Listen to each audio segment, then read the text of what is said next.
ஹரிஹர சுதனைய சுவாமியே ஓம் சுவாமியே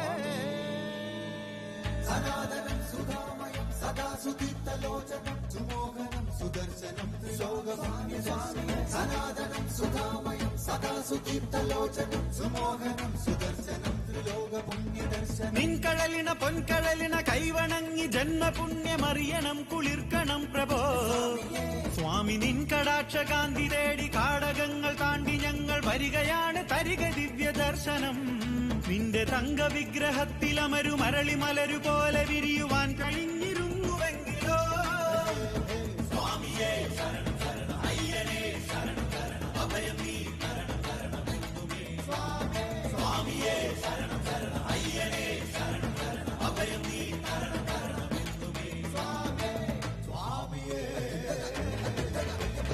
കരിമലയും അഴുതമേടും കാട്ടുകല്ലും കൂർത്ത മുള്ളും കാലുകൾക്കു പരവതാനിയ സ്വാമി വാഴും ആ മലയിൽ ജാതിഭേദമേതുമില്ല സ്വാമിമാരാണവിടെ സകലരും കലിയുഗയാക ഭൂവിൽ കതിരണിഞ്ഞ ഭാവുകം മാമല മേലെ വിണ്ണിൽ വന്നുദിച്ച താരകം ശരണപഥങ്ങളിലെ പ്രണവ ദിവ്യമന്ത്രണം ജീവിതരാത്രിയിലെ സുഹൃത സൂര്യ സുസ്മിതം നിൻകടലിന പൊൻകടലിന കൈവണങ്ങി ജന്മ പുണ്യമറിയണം കുളിർക്കണം പ്രഭോ സ്വാമി നിൻ കടാക്ഷ കാന്തി തേടി കാടകങ്ങൾ താണ്ടി ഞങ്ങൾ വരികയാണ് തരിക ദിവ്യ ദർശനം നിന്റെ തങ്ക വിഗ്രഹത്തിൽ അമരു മരളി മലരു പോലെ വിരിയുവാൻ കഴിഞ്ഞിരുന്നുവെങ്കിലോ സ്വാമിയേ ശരണം ശരണം അയ്യനേ ശരണം ശരണം അഭയം നീ ശരണം ശരണമെന്നുമേ സ്വാമിയേ ശരണം ശരണം അയ്യനേ ശരണം ശരണം അഭയം നീ ശരണം ശരണമെന്നുമേ സ്വാമി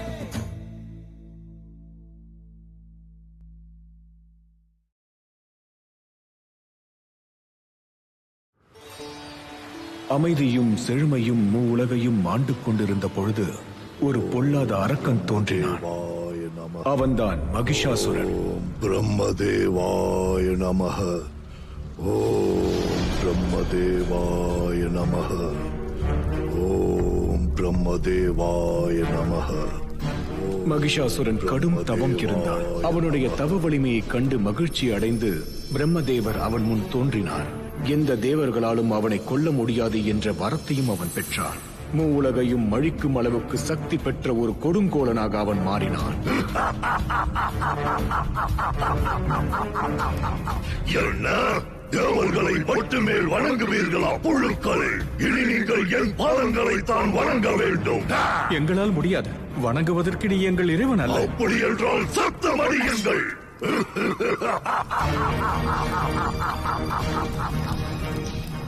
மகிஷாசுரன் தேவலோகத்தையும் விட்டு வைக்க மாட்டான் என்று அவர்களுக்கு அப்பொழுதுதான் புரிந்தது. அவனுக்கு சக்தி அளித்தது அந்த இறைவன் என்றாலும் அவனை அழிக்கும் சக்தி அந்த தேவர்களுக்கு இல்லை என்று அவர்களுக்கு அப்பொழுதுதான் புரிந்தது. அச்சமயம் நாரதமுனி அவர்களுக்கு உதவி செய்ய வந்தார். நாராயண நாராயண 33 கோடி தேவர்களின் சக்திகள் அனைத்தையும் ஒன்று திரட்டிக் கொண்டு ஒரு தேவியை உருவாக்குங்கள். அந்த தேவியால் மட்டுமே மகிஷாசுரனை அழித்து மூவுலகையும் காப்பாற்ற முடியும். நாராயண நாராயண. நாரதர் முனிவரின் ஆலோசனைப்படி தேவர்கள் அனைவரும் தவம் இருக்க துவங்கினர்.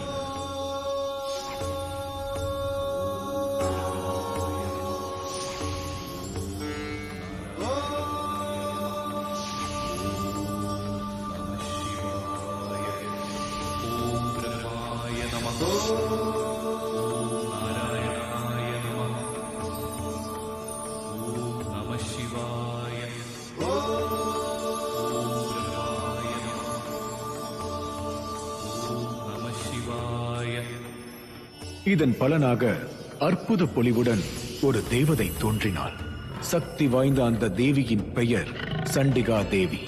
தேவியார் தனது அவதாரத்தின் நோக்கமான மகிஷாசுர வதம் எனும் தனது குறியை நோக்கி புறப்பட்டார்.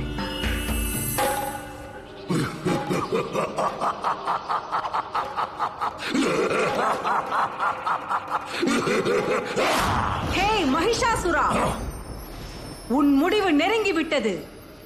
அவமானத்தால் ஆத்திரமடைந்த மகிஷாசுரன் அவளை நோக்கி விரைந்தான். தேவியின் கதையை முடிக்க மகிஷாசுரன் முடிவு செய்தான். மகிஷாசுரன் தன் படைகளின் உதவியோடு அவளை அழிக்க சென்றான். ஆக்ரோஷமான அந்த யுத்தத்தில் மகிஷாசுரனின் படை மடிந்தது. இறுதியில் மகிஷாசுரன் மட்டுமே எஞ்சி இருந்தான்.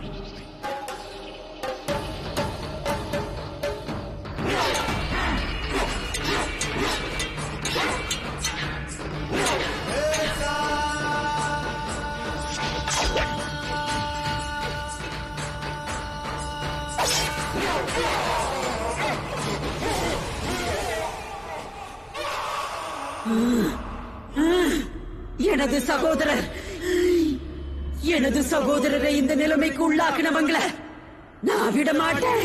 இது சத்தியம், சத்தியம்.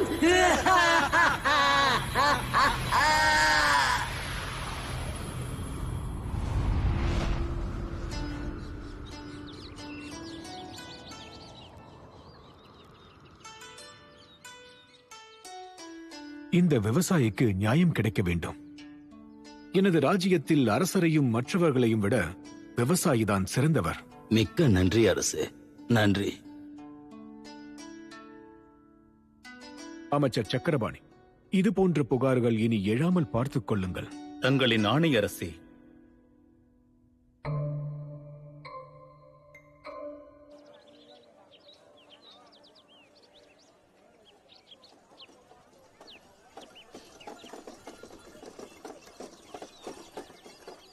அதிசயம்! நீதியை காக்கும் நமது அரசருக்கு இணையாக இதுவரை நான் யாரையும் சந்தித்ததில்லை. உண்மைதான். நமது அரசர் பாண்டியனின் முன்னோர்கள் மரணத்திலிருந்து தப்பிப்பதற்காக சோழ பாண்டியர்களின் யுத்தத்தின் போது மதுரையில் இருந்து இங்கு வந்தவர்கள். அவர்களுக்கு இங்கு அடைக்கலம் கொடுக்கப்பட்ட போது பந்தளத்தை அவர்கள் சொந்த நாடு போல் கருதுவார்கள் என்று யாரும் நினைக்கவில்லை. ஆனால் நம் அரசருக்கு பின் பந்தளத்தை யார் ஆழ்வார்கள்? என்னால் அதை நினைத்து கூட பார்க்க இயலவில்லை. அரசருக்கு பின் பந்தளத்தை ஆள ஒரு வாரிசை அரசனுக்கும் அரசிக்கும் இறைவன் அருள வேண்டும்.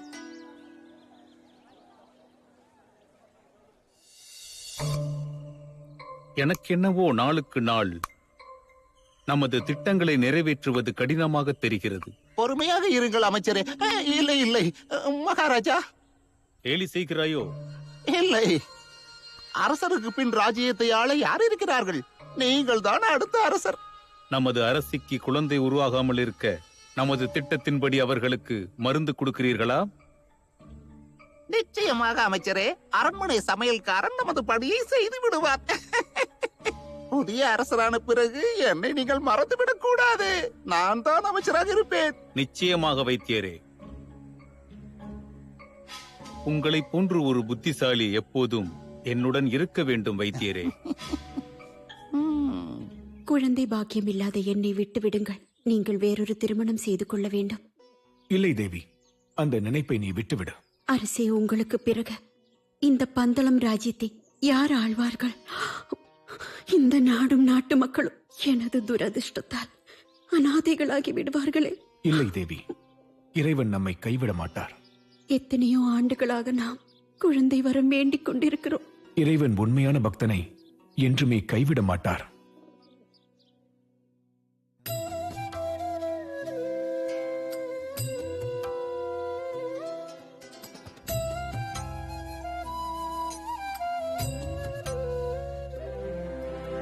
കേഴുമെൻ പ്രാണനിന്നൊരു വരം നൽകുമോ?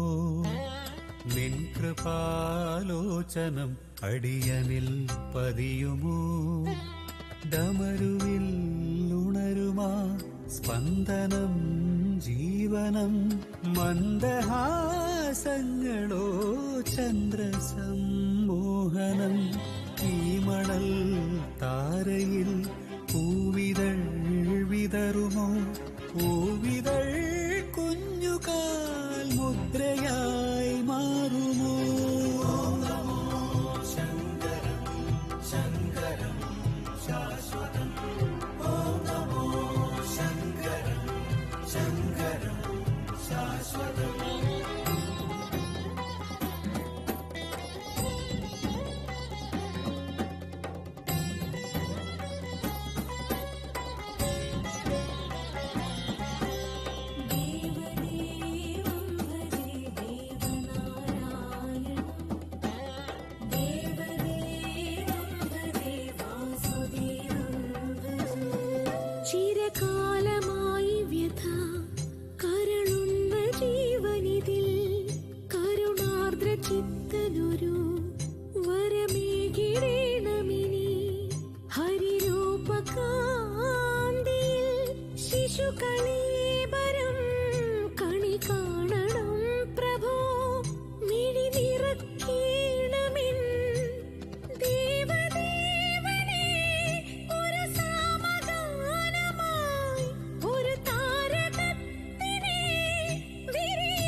மகிஷியின் தவத்தில் மகிழ்ச்சி அடைந்த பிரம்மதேவர் மகாவிஷ்ணுவோ மகாதேவனோ அவளை கொல்ல இயலாது என்ற வரத்தையும் அளித்தார். ஆதலால் மகிஷி தன் தவத்தை முடித்துக் கொண்டாள். எனது சகோதரரை கொன்ற தேவர்களை இனி யாராலும் காப்பாற்ற முடியாது. என் பழிவாங்கும் அத்தியாயம் இங்கே தொடங்குகிறது.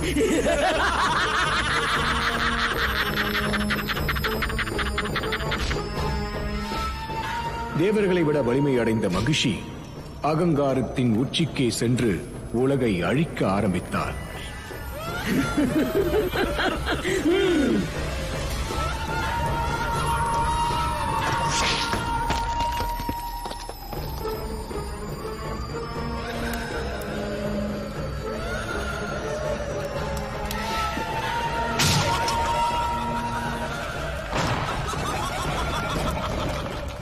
தன் சகோதரனை கொன்ற தேவர்களை பழிவாங்க மகிஷி தேவலோகத்தையும் தாக்கினார்.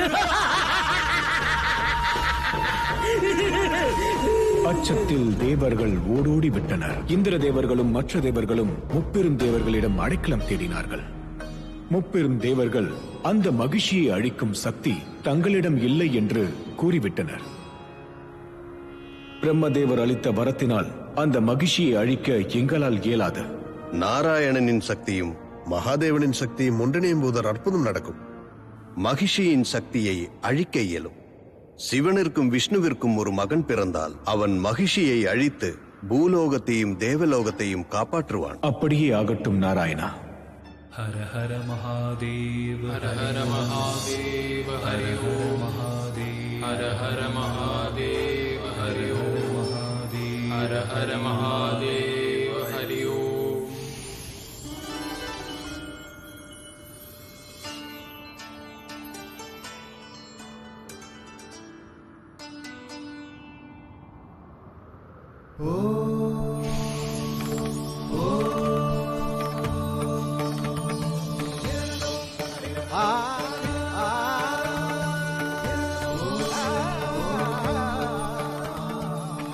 அப்பொழுது அனைத்து தெய்வீக சக்தியுடன் பிரகாசம் நிறைந்த ஒரு திவ்ய குழந்தை பிறந்தான்.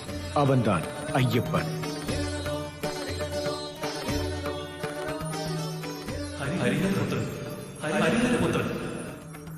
மகாதேவா, நமது புத்திரனை யார் வளர்ப்பார்கள்?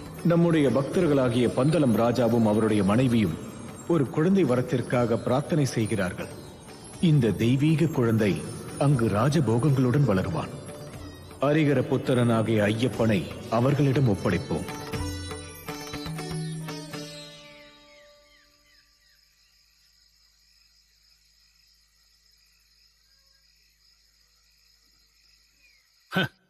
அரசனை கொன்று நாம் இந்த ஆட்டத்தில் வெற்றி காண்போம். என்ன கூறுகிறீர்கள்? ஆத்திரத்தில் அறிவை இழக்காதீர்கள். இன்னும் எத்தனை நாட்கள் தான் காத்துக் கொண்டிருப்பது? ஞாபகம் இருக்கட்டும், அவசரத்தில் ஏதாவது செய்தால் பந்தளத்து மக்கள் நமது கதையை முடித்து விடுவார்கள். விடியலை பார்க்க நாம் உயிரோடு இருக்க மாட்டோம். தங்கள் அரசருக்காக அவர்கள் உயிரையும் கொடுப்பார்கள். நீங்கள் கூறுவதும் சரியாகத்தான் இருக்கிறது. தகுதி படைத்த நான் இங்கு இருக்கும் போது எதற்கு பாண்டி நாட்டைச் சார்ந்த ஒருவன் அரசனாக வேண்டும்? ஓ, குரலை தாழ்த்தி பேசுங்கள். உளவாளிகள் இருக்கக்கூடும். அவர்கள் அரசரின் உளவாளிகள் அல்ல, நம் பொற்காசுகளை பெற்றுக்கொண்டு நமக்காக பணிபுரிபவர்கள். அவர்கள் அனைவரும் நமது அடிமைகள்.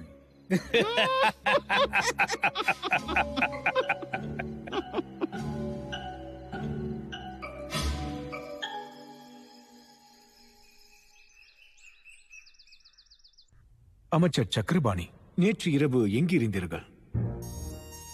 அது நான் இங்கதான் இருந்தேன். இல்ல, உதயணன் படை சேர்க்கிறான் என்று கேள்விப்பட்டேன்.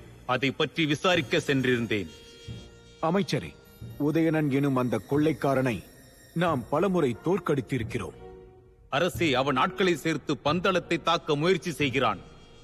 எச்சரிக்கையாக இருங்கள். உதயணன் ஒரு அடிப்பட்ட புலி. நானும் தான். என்ன அமைச்சரே?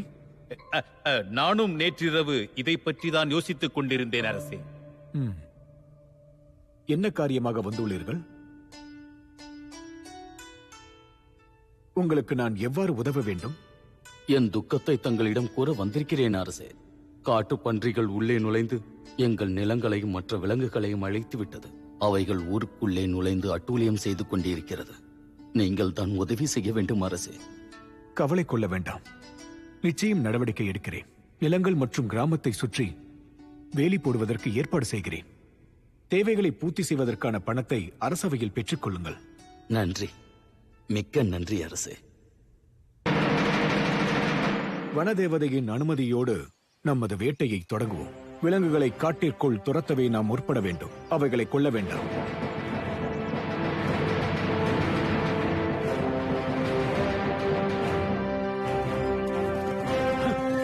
அதோ போகிறது.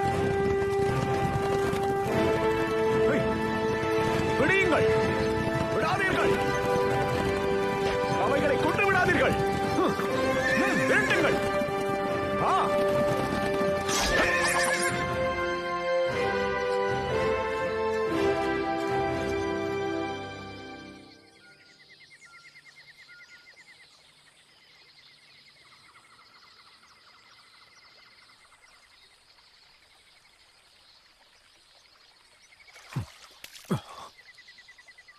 சபரியும் ஸ்ரீராமனும் கால் பதித்த இந்த புனிதமான பம்பை நதிக்கரையில் சற்று நாம் இளைப்பாறுவோம்.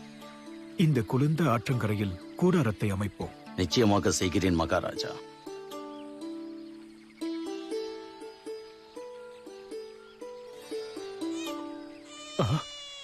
குழந்தையின் அழுகை சத்தம்.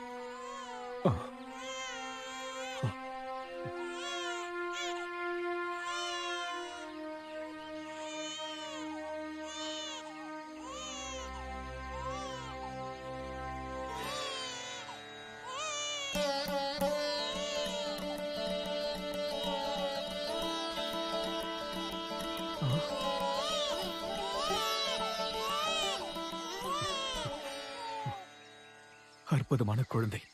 இறைவா, ஏன் என்னை இப்படி சோதிக்கிறாய்? இந்த குழந்தையின் பெற்றோர்கள் எங்கே? குழந்தை செல்வம் இல்லாத எனக்கு இவனை பரிசாக அளித்தீர்களா? இறைவா, இல்லை, வேண்டாம், எனக்கு வேண்டாம். குழந்தை எடுத்துக்கொள்ளும் பேராசை வேண்டாம். இவனுடைய பெற்றோர்கள் இந்த காட்டிற்குள் தான் இருக்க வேண்டும். நீதியையும் நேர்மையையும் கட்டி காப்பவர்கள் நீங்கள் ஏன் திரும்பி போகிறீர்கள்? என்னவாயிற்று? காட்டிற்குள் பச்சளங்குழந்தையை விட்டுச் செல்ல எப்படி மனம் வந்தது? இது தவறல்லவா? அது எனக்கு இந்த குழந்தையை என்ன செய்வதென்று தெரியவில்லை. தங்களை போன்ற ஒரு அரசர் இந்த தவறை செய்யலாமா? இந்த குழந்தை அனாதையாக கிடக்கிறது. குழந்தையை அரண்மனைக்கு எடுத்துச் சென்று உங்கள் பிள்ளையாக வளர்க்கவும். இந்த தெய்வீக குழந்தை யாருடைய குழந்தையாக இருக்கும்? அரசே, 14 ஆண்டுகளுக்கு பிறகு அந்த உண்மை தெரிய வரும். மிக்க நன்றி பண்டிதரே, நன்றி. இந்த திவ்ய குழந்தைக்கு ஒரு பெயரை சூட்டுங்கள். அவன் கழுத்தை பார்த்தீர்களா? தங்கமணி மாலை அணிந்திருக்கிறான். இந்த தெய்வீக குழந்தையை மணிகண்டன் என்று அழைப்பீராக. மணிகண்டன், மணிகண்டன், மணிகண்டன், மணிகண்டன், மணிகண்டன். சம்போ மகாதேவா, இந்த திருவிளையாடல் உங்களின் லீலைதானே? குழந்தை செல்வம் இல்லாத இருந்த எனக்கு இக்குழந்தையை கொடுத்து அருள் புரிந்து விட்டீர்கள்.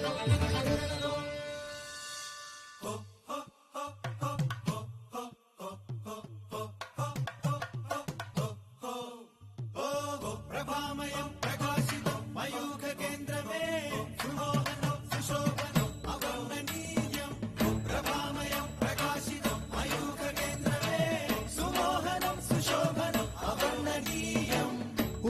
സൂര്യനാണോ ഉരുക്കു തങ്കമാണോ പിറന്ന പുണ്യരൂപൻ പ്രഭാമയൻ വിളക്കു വച്ചതാണോ വിശിഷ്ട പുഷ്പമാണോ വിരുന്നു വന്ന ദേവൻ മനോഹരൻ അനേക നാൾ കൊതിച്ചൊരി മുഖാരവിന്ദ ദർശനം ഓ മനോഭിരാമരമ്യ രൂപ ദിവ്യ ദർശനോത്സവം സ്വാമിയെ ഉദിച്ച സൂര്യനാണോ ഉരുക്കു തങ്കമാണോ പിറന്ന പുണ്യരൂപൻ പ്രഭാമയൻ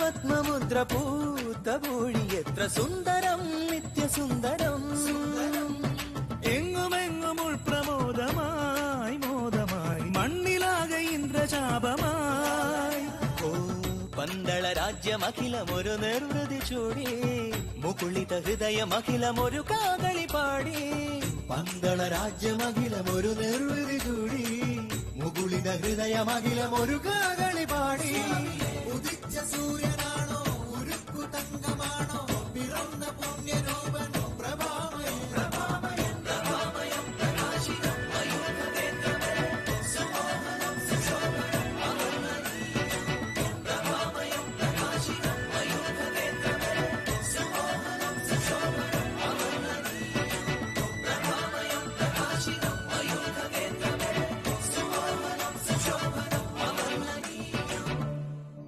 நமது கனவுகள் திட்டங்கள் அனைத்தும் பொடி பொடியாகிவிட்டது. அந்த காட்டுப்பையன் அனைவர் இதயத்திலும் குடிகொண்டு விட்டான்.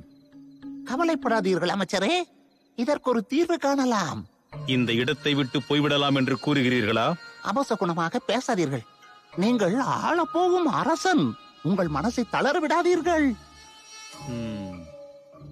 என்னிடம் இன்னும் சில திட்டங்கள் இருக்கிறது.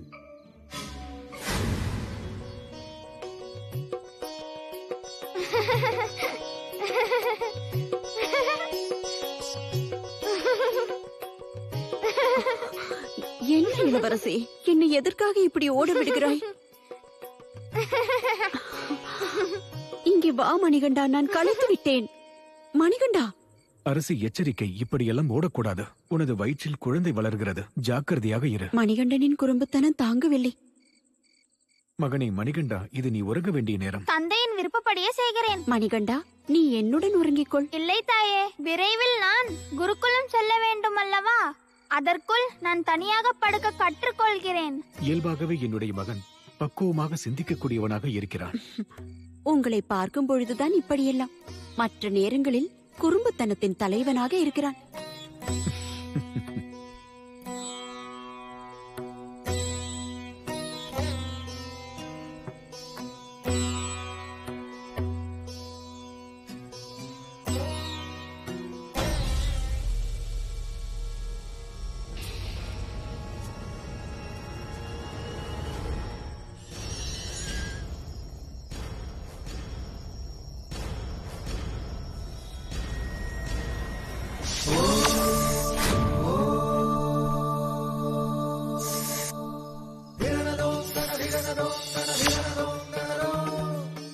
என்னது, உன்னால் அந்த காட்டுச் சிறுவனை கொல்ல முடியவில்லையா?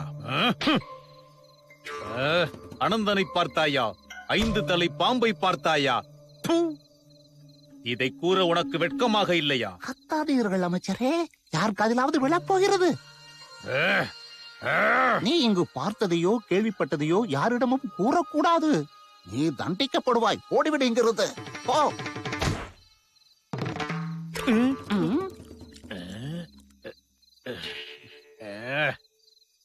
அந்த சிறுவன் ஒரு மாயாவியாக இருப்பானோ என்று நான் சந்தேகப்படுகின்றேன். அவனிடம் மந்திர சக்தி உள்ளதா?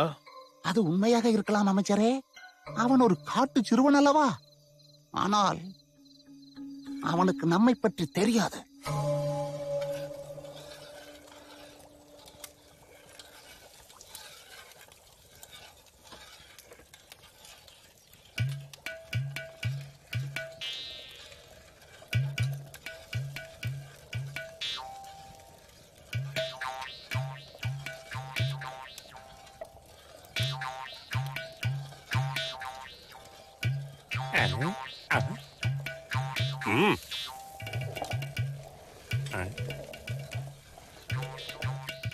ஏய் திருமேனி, இங்க கொஞ்சம் வா.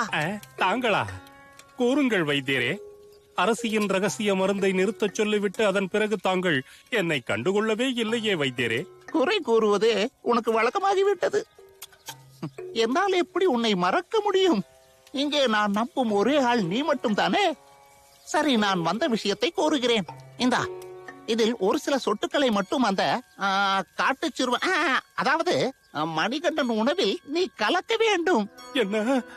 இல்லை இல்லை, மணிகண்டனின் உணவாக இருந்தால் ஆண்டவா, என்னால் அதில் கலக்க முடியாது.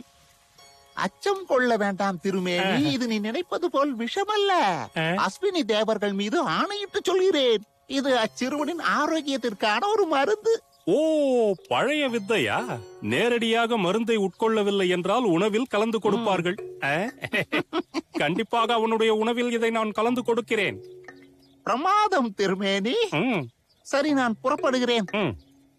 நமது மகாராணிக்கு எந்த நிமிஷத்திலையும் ஒரு குழந்தை பிறக்கக்கூடும்.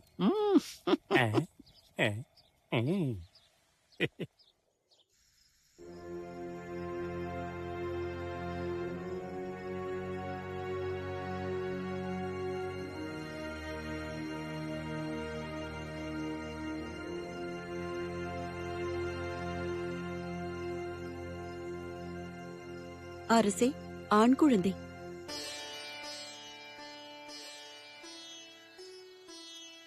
சம்போ மகாதேவா.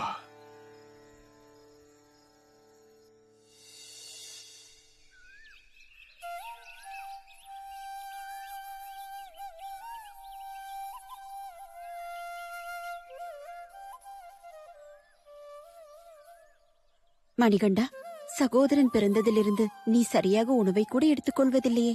என் சகோதரன் அழகாக இருக்கிறான்.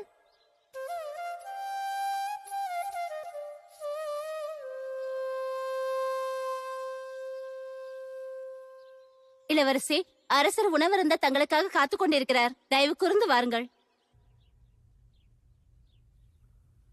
அமைச்சரே, எங்களோடு உணவறிந்து எத்தனை காலமாகிவிட்டது. இன்றைய பொழுது எங்களுடன் அமருங்கள்.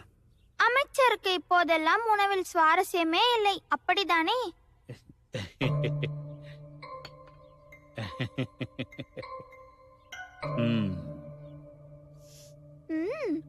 இதை நான் சூடாகவே அருந்தவா அம்மா? சொல்லுங்கள். நிச்சயமாக.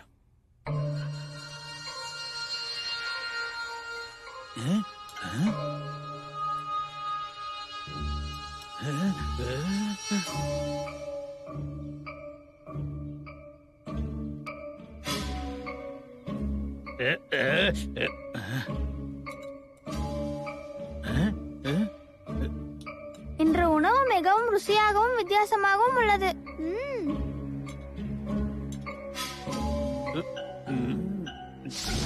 என்னது? அந்த விஷம் வேலை செய்யவில்லையா? அது இந்த உலகில் மிகவும் கொடிய விஷமாயிற்றே. ஒரு சொட்டு உண்டால் கூட 10 யானைகள் இறந்து விடுமே, அதுவும் ஒரு நொடியில். நான் கூறினேன் அல்லவா, அந்த சிறுவன் ஒரு மாயாவி. துர்மந்திரத்தினால் மட்டும்தான் அவனை ஒழித்து கட்ட முடியும்.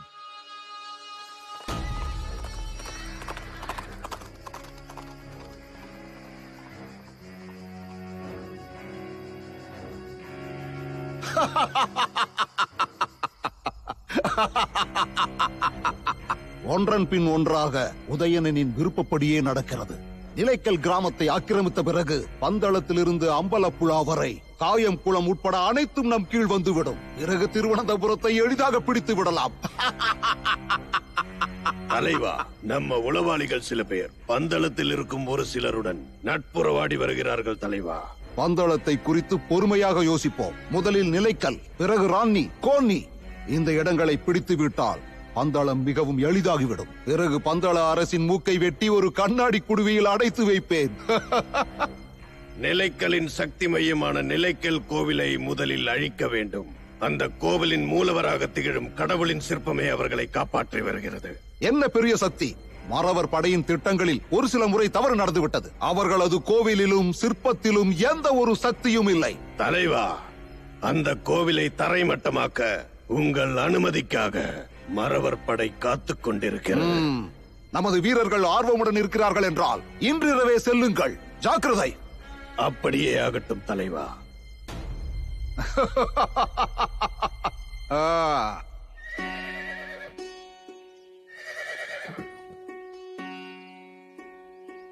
மணிகண்டா, நீ புறப்படும் நேரம் வந்துவிட்டது. நீ குருகுலம் சென்று அடைந்த பிறகு கல்வியில் கவனம் செலுத்த வேண்டும். குருகுலத்தில் கற்றுக் கொடுப்பதை எல்லாம் ஆகச் சிறப்பாகவே நான் கற்றுக்கொள்வேன் தந்தையே. ஆனால் என்ன ஆனால்? ஏன் தயங்குகிறாய்? சொல் மணிகண்டா. எனது சகோதரன் ராஜராஜனும் என் தாயும் இப்படி அழுது கொண்டே இருந்தால் நான் எப்படி குருகுலம் செல்வது? ராஜராஜன் குழந்தை. ஆனால் அரசிக்கு என்னவாயிற்று? அரசே, மணிகண்டனை பிரிவது அவ்வளவு எளிதான விஷயமில்லை. வருந்தாதீர்கள் தாயே. கல்வியை கற்றவுடன் நான் விரைவாக வந்து விடுவேன். நல்ல நேரம் கடந்துவிடக் கூடாது. நீ புறப்படும் மணிகண்டா. என்னை பார்க்க வேண்டும் என்றால் மனதில் நினைத்தாலே போதும், நான் வந்து விடுவேன். சென்று வா மணிகண்டா. ராகு காலம் தொடங்குவதற்கு முன்பு கிளம்ப வேண்டும் அரசே.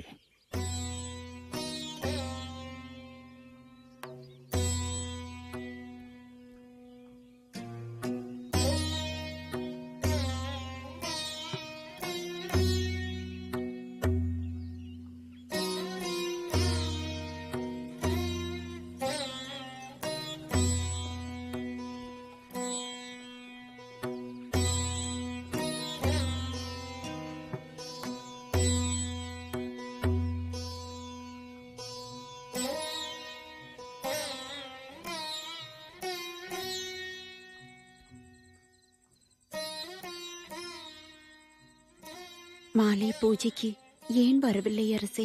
மணிகண்டன் இங்கிருந்து சென்ற பிறகு அரண்மனை வெறிச்சோடி இருக்கிறது. மனம் பாரமாகவும் சோகமாகவும் இருக்கிறது.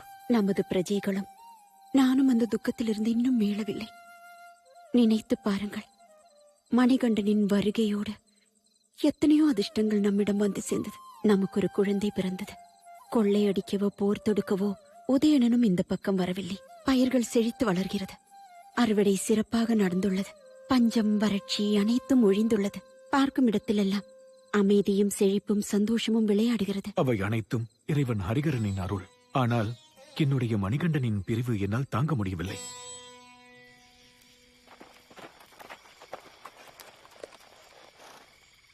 நாம் இங்கு காத்திருப்போம். உதயணனின் உளவாளி இங்கு வருவதாக கூறியிருக்கிறான். உதயணன் கொள்ளையர்களின் அரசன், ஆனால் கொடுத்த வாக்கை காப்பாற்றுபவன். அந்த மாயாவி பாலகனை அழிக்க கருமலை கோட்டையிலிருந்து சூனியம் செய்ய வல்லமை படைத்த ஒருவனை தான் அவன் அனுப்புவான். உதயணன் அதை உறுதி செய்திருக்கிறான். ஐயோ, ஓடிவிடு! இது மலையட்சி, ரத்தத்தை குடிக்கும் காட்டேரி.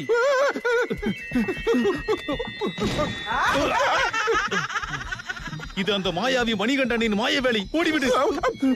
மலையட்சி! பயந்து விட்டீர்களா? பயப்பட வேண்டாம். என்னுடைய பெயர் நிஹாரா. காசியில் இருந்து உதயணன் தான் என்னை இங்கே அழைத்தார்.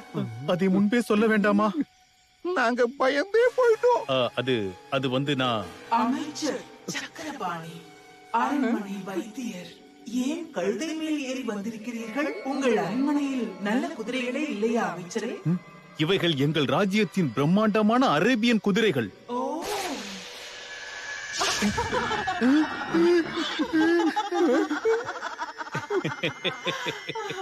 நீ மட்டுமே போதுமெச்சி அந்த காட்டுச் சிறுவனின் கதையை முடிக்க.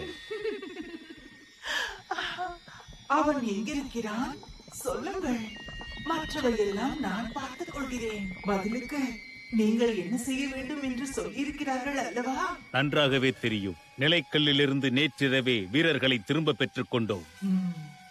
இனி என்ன செய்ய வேண்டும் என்று எனக்கு தெரியும்.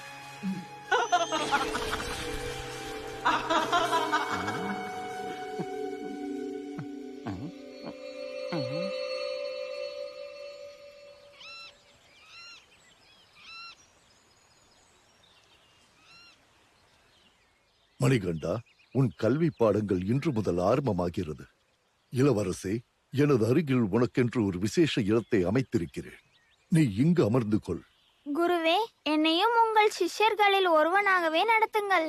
நான் உங்கள் மற்ற சிஷ்யர்களுடன் அமர்ந்து கொள்கிறேன். இதை ஒருபோதும் குரு நிந்தையாக கருத வேண்டாம். நீ உன் விருப்பப்படியே செய்.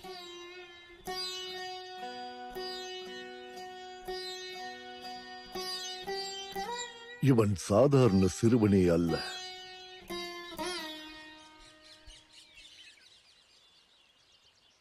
சந்தனத்தை எடுத்து வரதானே குருதேவர் சொன்னார். அதற்காக நாம் வனத்திற்குள் செல்ல வேண்டியிருக்கிறது. ஐயோ, எனக்கு பயமா இருக்கே. இங்க புலி இருக்கா?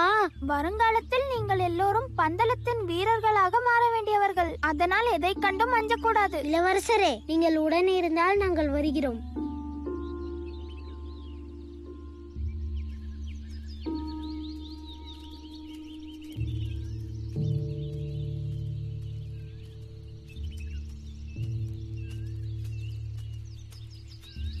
நில்லுங்கள். புலி புலி.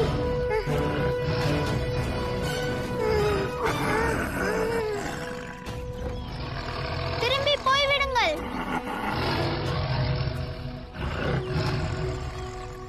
போய்விடுங்கள்.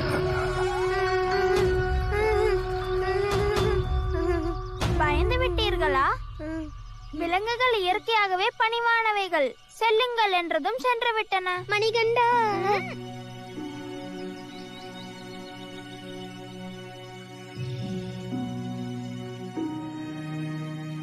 பார்த்தீர்களா? இவைதான் சந்தன மரங்கள். காய்ந்த கிளைகளை மட்டும் வெட்ட வேண்டும். சரி மணிகண்டா. மணிகண்டா, மணிகண்டா. ராமு எங்கே? அவனும் நம்ம கூட தானே காட்டிற்கு வந்தான். ஆமால, அவன் எங்க? நீங்கள் சந்தன கட்டைகளை சேகரியுங்கள். நான் சென்று ராமு எங்கே என்று தேடுகிறேன்.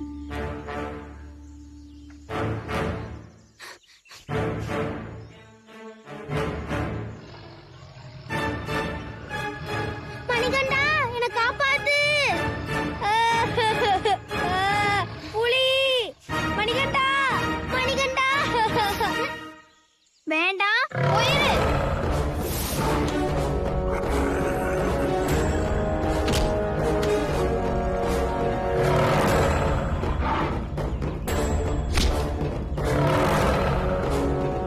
எதற்கு இந்த மூர்க்கத்தனம்? இதை வைத்துக்கொள்.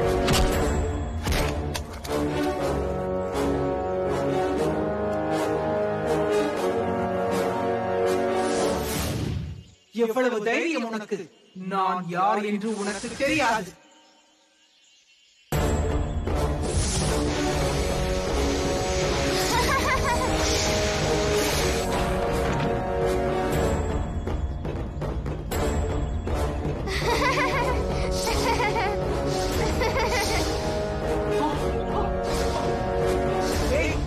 மாயாவி,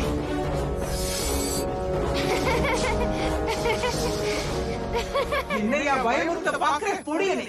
தைரியம் இருந்தால் ஒருவனாக வந்து மோதிப்பார்.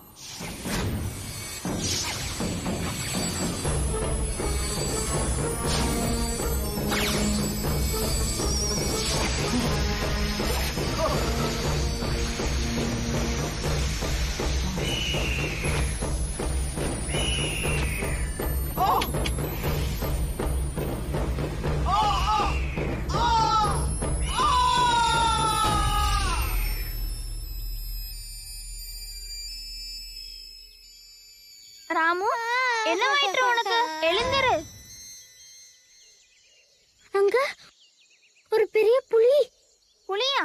நான் பார்க்கவில்லையே. வா, இங்கிருந்து செல்வோம். அவர்கள் சந்தனத்தை சேகரித்திருப்பார்கள். என்ன நடந்தது மணிகண்டா? அந்த புலி எங்கே? நீ என்னுடன் வா, விவரமாக சொல்கிறேன். அமைச்சரே, இளவரசர் 18 புராணங்களும் உபனிஷத்துக்களும் படித்து முடித்து விட்டாராம். இவ்வளவு சீக்கிரமாகவா? அது எப்படி முடியும்?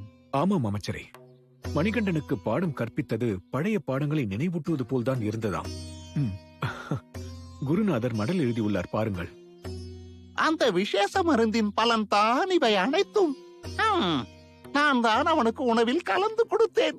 மணிகண்டனுக்கு வில்வித்தை கல்வியை நாளை முதல் ஆரம்பிக்க வேண்டும். தந்தையே, நேற்று இரவு ஒரு அதிசயம் நடந்தது. தூங்க சென்ற போது அண்ணன் மணிகண்டனை நினைத்துக் கொண்டேன். என்ன கூறினாய்?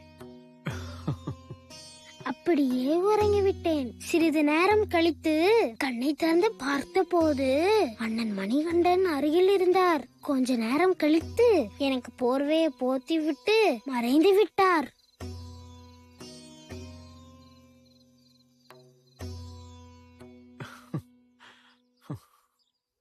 இல்லை, இருக்காது. இது வெறும் கனவுதான்.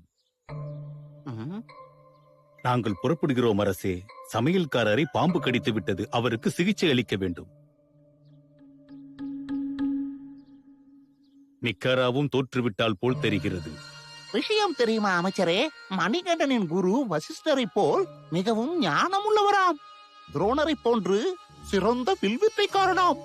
நமக்கு அனைத்து கதவுகளும் மூடப்பட்டது போல் உள்ளதே. கவலை வேண்டாம். பழைய கதவுகள் மூடினால் புதிய கதவுகளை நாமே திறப்போம். ஆன்மாவையும் கண்களையும் ஒருமுகப்படுத்துங்கள். செறிவுடன் நம்புக்குறியை அனுப்புங்கள். முதலில் மனம் இலக்கை அடைய வேண்டும். ஒவ்வொருவராக ஏவுங்கள்.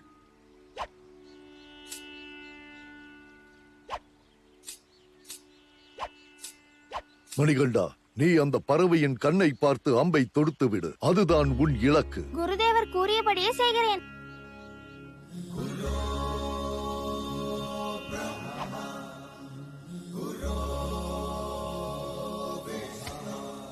பிரமாதம்.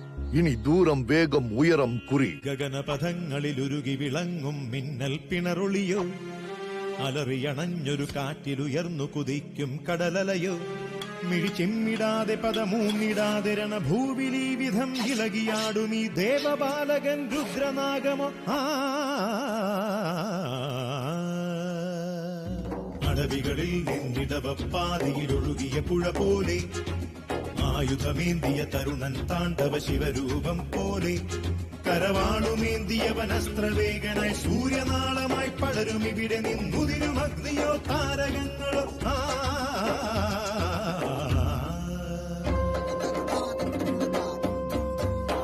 ആരെയും പുണരും മാനസം, നിർഭയം നിത്യനിരാമയം, ആമുഖം അർക്കമനോഹരം, ഭാസുരം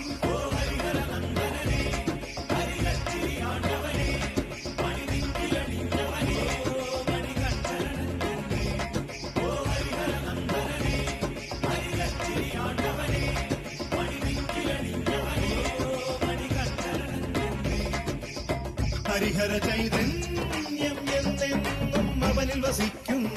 ദേവഗണെന്നും എന്നെന്നും ഭാവുകമരുളുന്നു.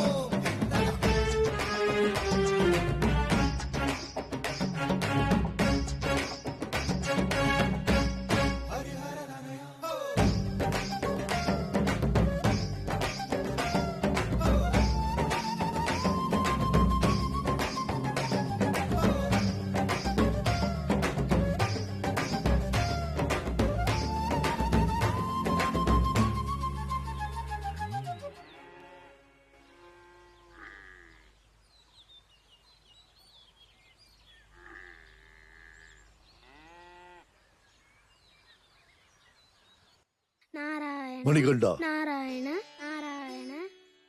உன் மனதில் இருந்தவைகளை நினைவூட்டவே நான் உதவினேன். இனி நீ களரி பயிற்சியை பரிசீலனை செய்ய வேண்டும். மர்ம வித்தையும் கற்றுக்கொள். அதை கற்றுத் தருவதற்காக சேர்த்தலாவின் சீரப்பன் சிறையில் களரி குருக்களிடம் செல். வேறு ஒருவரை நீங்கள் சிறந்தவர் என்று சொன்னால் அவருடைய திறமையை என்னால் யூகிக்க முடிகிறது. அங்கு வித்தைகளை கற்றுக்கொண்ட பிறகு நீ பந்தளத்தின் இளவரசராக தயாராகி விடுவாய். இடது பக்கம் திரும்பி வலது பக்கம் குனிந்து எதிரியை தாக்கு. டேய் கேசவா, சண்டையின் போது கண்கள் திறந்திருக்க வேண்டும். முன்னால் பார். வணக்கம் குருப்பவர்களே. ஆஹா, குருநாதரா, உங்கள் பாதங்கள் எனது களரியில். இது மிகவும் ஆச்சரியமாக இருக்கிறது. எவ்வளவு காலமாகிறது. என்னை ஆசிர்வதியுங்கள். இந்த பாலகன் யார்? உனது சீடன். எல்லாம் தெரிந்த குருவிடமிருந்து இவன் களரி பயில வந்திருக்கிறான். குருநாதருக்கு தெரியாதவற்றை நான் எப்படி கற்றுத் தருவது? வடக்கையும் தெற்கையும் அனைத்தையும் கடந்து யுத்தத்தின் பல நுணுக்கங்களை கற்றவன் நீ. அதை இவனுக்கும் கற்றுக் கொடு. இவன் ஒரு அற்புதமான பாலகன் என்று கண்கள் சொல்லுகிறது. யார் இவன்? முதலில் நீ இவனை உன் சீடனாக ஏற்றுக்கொள்ள வேண்டும். இதோ இப்பொழுதே ஏற்றுக்கொள்கிறேன். ஐயப்பா, பயிற்சிக்கு தயாராகிவிடு. இந்தா குடி, துவங்கு. பிரமாதம் சிறுவனே. இங்கிருக்கும் மற்ற மாணவர்கள் எல்லாம் என்னிடம் தோற்றவர்கள், கைகளை காயப்படுத்திக் கொண்டவர்கள். ஆனால் நீ சாதாரணமானவன் இல்லை. உன்னை நீ காப்பாற்றிக்கொள்.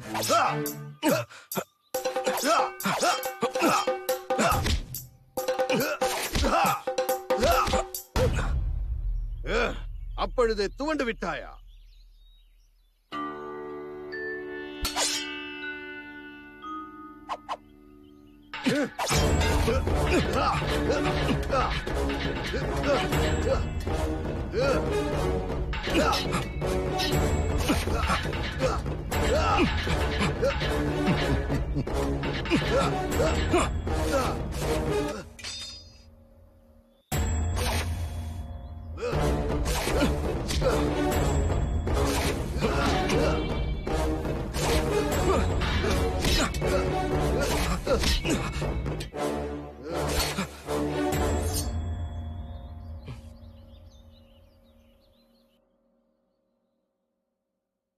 பிரமாதம். இதைத்தான் ஐயப்பன் குருப்பிடமிருந்து கற்றுக்கொள்ள வேண்டியிருந்தது. மன்னிக்கவும், புதியவனிடம் இந்த வித்தை பயன்படுத்துவதில்லை. எனது ஆயுட்காலத்தில் இவ்வளவு திறமைசாலியான ஒரு பாலகனை பற்றி நான் கேள்விப்பட்டதே இல்லை. ஏமாற்றியதற்கு மன்னிக்கவும். நீ யார் என்று கூறு. ஐயப்பன், பந்தளம் எனது ராஜ்யம். ஐயப்பன் பந்தள நாட்டின் வருங்கால அரசர். இளவரசரே, தயவு செய்து என்னுடைய தவறை மன்னித்து அருளுங்கள். குரு சீடனிடம் மன்னிப்பு கேட்பது தவறு. அது பிரம்மஹத்திய பாபத்தை போன்றது. யுத்தத்தின் அனைத்து வித்தைகளையும் நீ கற்றுக்கொள்ள வேண்டும். மற்றவர்கள் மீது பயன்படுத்த அல்ல. பகைவன் உன் மீது பயன்படுத்தும் போது தற்காத்துக் கொள்ள. ஐயப்பனுக்கு நீ தான் யுத்தத்தின் பரிபூர்ண நுணுக்கங்களை கற்றுக் கொடுக்க வேண்டும். இது என்னுடைய மிகப்பெரிய பாக்கியம். இளவரசரின் காலடிப்பட்டு எனது களரி புனிதமடைந்தது. இனி வர்மமும் நோக்கு வர்மமும் கற்றுக் கொடுக்கவும். அதில் நீ வித்தகனாயிற்றே. எல்லாம் என் இறைவனின் அருள். வணக்கம் மகாராணி. வாருங்கள் அமைச்சரே. சிலவற்றை தெரிந்து கொள்ளவே வந்தேன். தங்களுக்கு தெரியாத விஷயங்கள் எனக்கு எப்படி தெரிய வரும்? உண்மைதான். ஆனால் என் கேள்விக்கான பதில் உங்களால் மட்டும்தான் கூற முடியும். என் சந்தேகத்தின் பொருள் உங்களுக்கு மட்டுமே புரியும். தாயே, முடிந்து விட்டதா தாயே? வாருங்கள் தாயே. நந்தவனத்தில் நிறைய வண்ணத்து பூச்சிகள் உள்ளன. அவைகள் எல்லாம் எந்தெந்த நிறத்தில் இருக்கின்றன? தாயே, நீங்கள் வந்து பாருங்கள். பூக்களுக்கு ரெக்கை முளைத்திருக்கு. அழகாக இருக்கிறது. நீ சென்று விளையாடு. சற்று நேரத்தில் நான் வருகிறேன். சீக்கிரம் வாருங்கள், அவை பறந்துவிடும். நான் வருகிறேன் மகனே. தங்களின் சந்தேகம் என்னவென்று கூறுங்கள். மணிகண்டன் குருகுலத்திலிருந்து அரண்மனைக்கு திரும்பியதும் இளவரசனாக முடிசூடி விடுவான். ஆமாம், அதற்கென்ன? இல்லை, நான் என்ன சொல்லுகிறேன் என்றால், அரசர் அரசியிடம் ஆலோசனை செய்த பிறகுதான் இந்த முடிவை எடுத்தாரா? ராஜசபையின் விஷயங்களில் அரசர் ஒருபோதும் ராணியுடன் கலந்தாலோசிக்கும் வழக்கம் நம் நாட்டில் இல்லையே. அமைச்சரிடம் தானே யாவும் கூறுவார். நான் ஒரு உண்மையை சொல்லட்டும் அரசி. என்னிடம் ஆலோசனை கேட்டிருந்தால் ஒருபோதும் நான் அதை ஒத்துக்கொள்ள மாட்டேன். நமது மணிகண்டன் ஒரு தெய்வீக குழந்தை அமைச்சரே. அவன் முடிசூட்டிக் கொள்ளுவதில் என்ன தவறு இருக்கிறது? நமது பிரஜைகளுக்கும் அவனை மிகவும் பிடித்திருக்கிறது. நமது மணிகண்டன் புத்திசாலியும் கூட. அதை நானும் ஒத்துக்கொள்கிறேன். இதோ இங்கு ஓடித் திரிகின்றானே ராஜராஜன், அவனும் உங்கள் வயிற்றில் பிறந்த திவ்ய குழந்தைதானே? இந்த குழந்தைதான் எங்கள் இளவரசராக வேண்டும். இவருக்காக நாம் எத்தனை பூஜைகள் செய்திருக்கின்றோம். எத்தனை ஆண்டுகளுக்கு பிறகு உங்கள் வயிற்றில் பிறந்திருக்கிறான். எனக்கு ஒன்றுமே புரியவில்லை அமைச்சரே. உங்கள் அப்பாவித்தனம் எனக்கு ஆச்சரியமாக இருக்கிறது.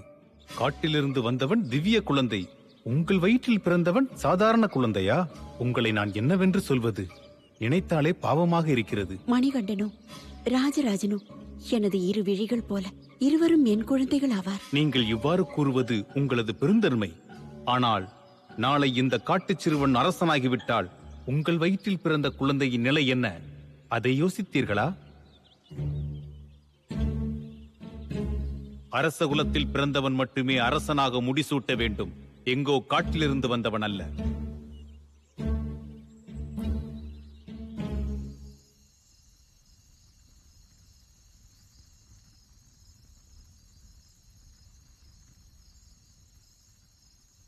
குருதேவா, எனது குருகுல வாசம் இன்றோடு முடிவடைகிறது. எனது குருவிற்கு குருதட்சணையாக என்ன தருவது? மகனே, உன்னிடமிருந்து எனக்கு எந்த தட்சணையும் வேண்டாம். உனக்கு வித்தை கற்பித்ததே என் பாக்கியம். எனக்கு அதுவே போதுமானது. குருதேவா, நீங்கள் ஏன் இப்பொழுது கவலையோடு உள்ளீர்கள்? சீடர்களை பிரிவது ஒவ்வொரு காலகட்டத்திலும் முறைபோல் நடப்பதுதானே. தங்களின் மனம் வேறு ஏதோ பிரச்சனையில்தான் தவிக்கிறது. மனதில் இருப்பதை படிப்பவன் தானே நீ. உனக்கு அனைத்தும் தெரியும். உங்களது மகன் குணநாதனை பற்றிதான் நீங்கள் கவலை கொள்கிறீர்கள். அது உண்மைதான் இளவரசே. அவனால் இந்த வெளிச்சங்களை பார்க்க இயலாது. நாம் பேசுவதை கேட்கவும் இயலாது. வாயை திறந்து பேசவும் முடியாது. இறைவனின் பெயரை கூட உச்சரிக்க முடியாது. குணநாதா, என்னிடம் வா, வா. உன் தந்தையின் வருத்தத்தை கண்டாயா? என்னிடம் வா, உனது ஐயப்பன் அழைக்கிறேன். வா குணநாதா, என்னிடம் வா, அருகில் வா.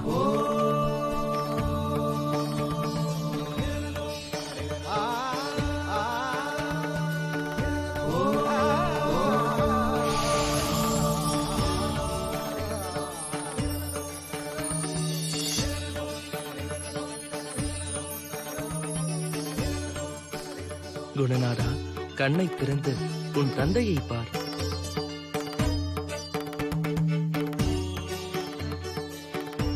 குணநாதா, அழைத்து பார். சுவாமி ஐயப்பன், சுவாமி ஐயப்பன். சாமி ஐயப்பா, சுவாமி ஐயப்பா, சுவாமி ஐயப்பா, கடவுளே, ஐயப்பா. என் கண்களையே என்னால் நம்ப முடியவில்லை. அவதார புருஷனாகிய நீ என் கவலையை போக்கிவிட்டாய் மணிகண்டா. என்னை ஆசீர்வதித்திருக்கிறாய். குருவே, சீடன் எவ்வளவு சிறந்தவனாகிலும் வித்தை கற்றுக் கொடுத்த குருவிடம் அவன் பணிவானவனாகத்தான் இருக்க வேண்டும். இவை அனைத்தும் தங்களிடம் கற்றுக்கொண்ட கல்வியின் அருள்தான் குருவே. மணிகண்டா, சாமியே சரணம் ஐயப்பா.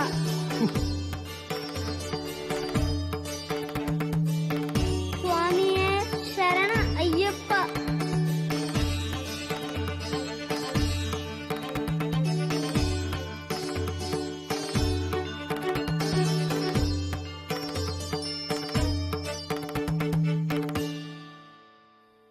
என்ன தேவி ஆழ்ந்த சிந்தனை?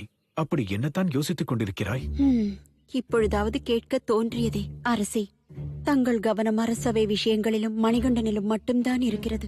என்னை பற்றியும் ராஜராஜனை பற்றியும் யாருக்கும் அக்கறை இல்லை. குருகுல வாசத்தை பூர்த்தி செய்து மணிகண்டன் திரும்பி வருகிறான். இனி அரசவை அவன் கவனித்துக் கொள்வான். பிறகு எனக்கு ஓய்வுதானே. அன்று முதல் இந்த உயிர் ராணிக்கு அடிமையாகவே இருக்கும். எவ்வளவு பெரிய மனது. புறப்படலாம் அரசி. எந்த நிமிடம் வேண்டுமானாலும் மணிகண்டன் வந்து விடுவான். என் மகன் மணிகண்டனை பார்த்து எவ்வளவு நாளாகிறது தேவி. அரசே, தாங்கள் செல்லுங்கள். எனக்கு என்னமோ தலை சுற்றுவது போல் உள்ளது. அப்படி என்றால் நீ ஓய்வெடுத்துக்கொள். நம் மகனை அழைத்து வருகிறேன்.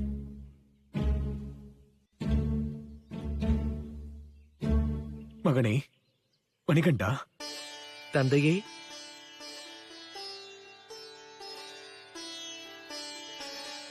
மணிகண்டன் குருகுலத்திலிருந்து திரும்ப வந்து விட்டாரா? அமைச்சர் இதை எதிர்பார்க்கவில்லை அல்லவா? அப்படியல்ல, முன்பே தெரிந்திருந்தால் வரவேற்பு ஏற்பாடுகளை சிறப்பாக செய்திருப்பேன். அரசே, காப்பாற்றுங்கள், காப்பாற்றுங்கள், எங்களை காப்பாற்றுங்கள், காப்பாற்றுங்கள் அரசே, எங்களை காப்பாற்றுங்கள், காப்பாற்றுங்கள். நமது கோயில் யானை சங்கரனை பார்த்துக் கொள்ளும் பாகன் இவன்தானே அமைச்சரே? ஆமா மகாராஜா. எங்களை காப்பாற்றுங்கள் மகாராஜா. என்ன நடந்தது? கூறுங்கள். கோவில் யானை சங்கரனுக்கு மதம் பிடித்து விட்டது. கோவில் வளாகத்தையே அழித்து விட்டான். எங்களால் அவனை கட்டுப்படுத்த முடியவில்லை. அது சரி, இதுதான் விஷயமா? நான் அதை கட்டுப்படுத்துகிறேன். ஐயோ இளவரசரே, சங்கரனுக்கு மதம் பிடித்தால் அடக்குவது கடினம். இங்கிருக்கும் சில மனிதர்களை விட விலங்குகளே மேலானது. அவைகளை எளிதில் கட்டுப்படுத்தி விடலாம், இல்லையா அமைச்சர் அவர்களே? ஆசிர்வதியுங்கள் தந்தையே. ஜாக்கிரதையாக செல்லுங்கள் மணிகண்டா.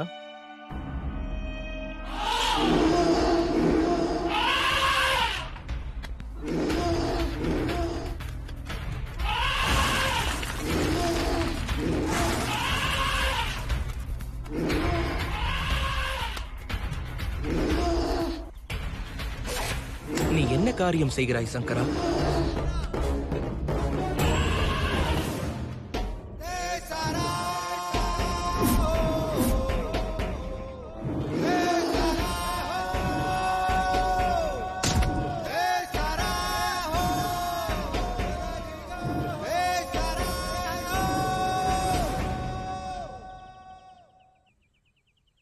மக்கள் எல்லோரையும் பயமுறுத்தினாய் அல்லவா? சரி, ஒரு தண்டனை உனக்கும் வேண்டும். குறும்புக்காரா, என்னை அரண்மனைக்கு அழைத்து செல்.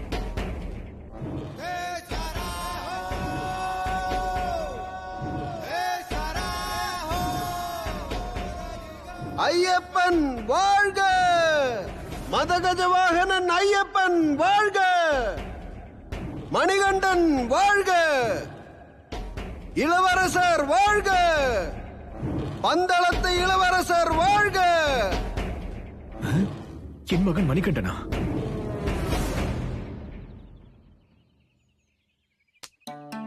கோவிலில் நடந்த வான வேடிக்கையில் அவன் பயந்து விட்டான். ஓட முற்பட்டான். சுலபமாக அடங்கிவிட்டான். இல்லையா சங்கரா?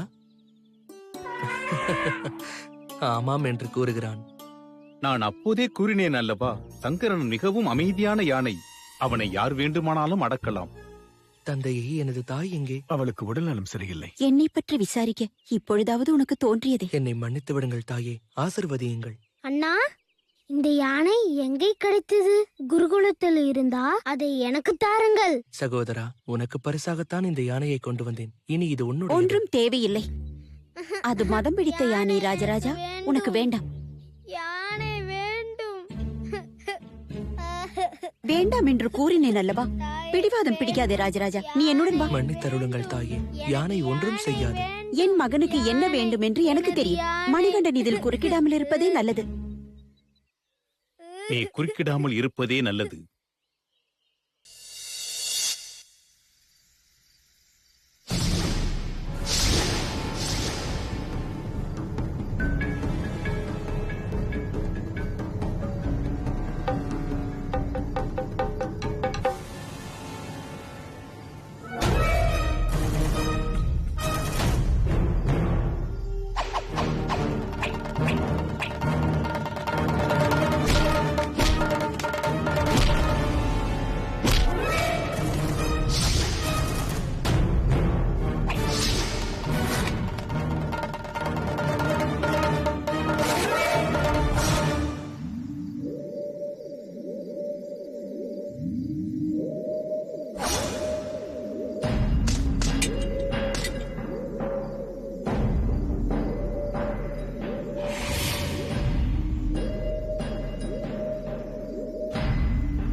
கடற்கராகலியில் நங்கூரம் போட முயற்சித்தது நல்லதாச்சு. அல்லாவின் கிருபையினால் தான் கப்பலில் உணவு கிடைச்சது. ஹுசூர், தகிருத்தான் தோட்டத்திற்கு அடுத்த கொள்ளைக்கு செல்வோமா? அவசரம் வேண்டாம். நம்மிடம் இருக்கும் செல்வம் இங்கிருக்கும் ஏழை மாறிடம் பணக்காரர்கள் கொள்ளை அடித்தவை. முடிந்தவரை அது அவர்களுக்கு திரும்ப கொடுக்க வேண்டும். அதற்கு தேவையானதை செய்யுங்கள். ஜி ஹுசூர். ஓ, என்ன கொடுமை! துர்கிஸ்தானிலிருந்து வந்த கடல் கொள்ளைக்காரன் பாவர் காயம் குளத்தில் கலவரம் செய்கிறான். இது எப்படி நேர்ந்தது அமைச்சரே? அரசே, நான் கேள்விப்பட்டது வேறு சில பேர்களாயிற்றே. அலியார் பேபர் அப்படியல்லவா? கடல் கொள்ளைக்காரர்கள் முன்னரே தெரிந்த விஷயம். இதை ஏன் என்னிடம் கூறவில்லை? இல்ல, அது வந்து காயம்குளம் தம்புரான் நம் மூதாதையர் காலத்திலிருந்து நல்ல நண்பராவார். தந்தையே, அவருக்கு உதவி செய்ய வேண்டும். தவறாக நினைக்க வேண்டாம். இந்த வாவரை நான் பார்த்துக் கொள்கிறேன். வேண்டாம் மணிகண்டா, வாவரை கையாள உன்னால் இயலாத. அவன் ஒரு காட்டு மிராண்டி. அவனை தனியாக எதிர்கொள்வது மிகவும் ஆபத்தானது. நான் கற்றுக்கொண்டதை இதில் பயன்படுத்த வேண்டும். தாங்கள் என்னை ஆசிர்வதியுங்கள். பாளைத்தார் கொடுத்து அடக்குவதற்கு வாவர் ஒன்றும் அமைதியான கோவில் யானை இல்லை மணிகண்டா. தங்களிடம் நான் ஆலோசனை கேட்கவில்லையே. நான் அரசரிடம் அனுமதிதான் கோரினேன். நீ முடிவெடுத்து விட்டாய் என்றால் படைகளையாவது அழைத்து செல் மணிகண்டா. நான் தனியாக செல்கிறேன் தந்தையே. பந்தளத்திலிருந்து படை சென்றது உதயணனுக்கு தெரிந்தால் அவன் என்ன செய்வான் என்று தாங்கள் அறிவீர்கள் அல்லவா? நன்றாகவே அறிவேன். துணைக்கு சில வீரர்களையாவது அழைத்து செல். தனியாக மட்டும் நீ போக வேண்டாம். தந்தையே, காயம்குளம் தம்புரானிடம் ஒரு தூதரை அனுப்புவோம். அமைதியாக இருக்க சொல்வோம். பிறகு நானும் அங்கு செல்கிறேன். நான் சொல்வதை கேளுங்கள் மகாராணி. காட்டுச் சிறுவனுக்கு தெய்வீக சக்தி எங்கிருந்து வந்தது? அவன் அரண்மனைக்கு வந்த நாள் முதல் கெட்ட விஷயங்கள் தான் நடக்கிறது. கோவில் யானை சங்கரனுக்கு மதம் பிடித்தது. துர்க்கிஸ்தானிலிருந்து கடல் கொள்ளையர்கள் வந்தது. உதயணனும் தாக்கலாம். ஏதாவது செய்தாக வேண்டும். அப்படி செய்யவில்லை என்றால் பந்தளத்திலிருந்தே போக வேண்டிய நிலைமை உருவாகும். எப்படி அமைச்சரே? அவனை நான் வளர்த்தது என் குழந்தை போல் அல்லவா? அவன் உங்கள் மகனுக்கு மதம் பிடித்த யானையை பரிசாக கொடுத்ததை மறந்துவிட்டீர்களா? ராஜராஜனை கொன்று அவன் அரசனாவதற்கு திட்டம் தீட்டுகின்றான். நீங்கள் சொல்வதைப் போல நான் செய்தேன் என்றால் அரசரின் காதுகளுக்கு அவை எப்படியாவது எட்டிவிட்டால் என்னவாகும்? வைத்தியரே, மற்றொருவர் காதுக்கு இது செல்லாது என்று மகாராணிக்கு நம்பிக்கை கூறுங்கள். என்ன வைத்தியரே, ஏதாவது கூறுங்கள். மகாராணியாரே, கோழை ஒருபோதும் வெற்றி பெற்றதாக சரித்திரமே இல்லை. வாவர் இளவரசரை ஒன்றும் செய்யவில்லை எனினும் வாவரை தன் மாயாஜாலத்தின் பிடியில் மணிகண்டன் அடக்கினாலும் அந்த தருணத்திலிருந்து அவன் பந்தளத்தின் இளவரசனாக இருக்க மாட்டான். மன்னராக முடிசூட்டுவதுதான் அரசரின் திட்டம். மகாராணி இனி சற்றும் தயங்கக்கூடாது. கால அவகாசம் கொடுங்கள், நான் யோசித்து சொல்கிறேன்.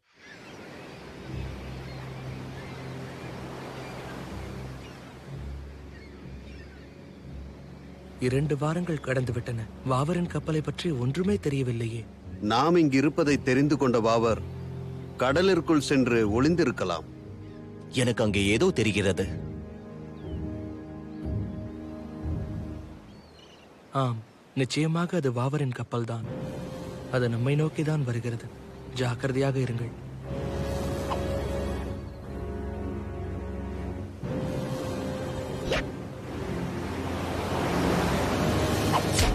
ஹுசூர், இதோ ஒரு அம்பு. அது கடற்கரையிலிருந்து நம்மை நோக்கி வரும் சவால். கரைக்கு சென்று நாம் யார் என்று... இது என்ன? யார் அந்த தலை சிறந்த வீரன்? ஹுசூர், திரும்ப சென்று விடலாமா? கோழை போல ஓடி ஒளிவது என் சுபாவம் அல்ல. தைரியமாக எதிர்கொள்ள வேண்டும். நிச்சயமாக அவன் எனக்கு நிகரானவனாகத்தான் இருப்பான். அவன் கரையில் காத்திருக்கிறான்.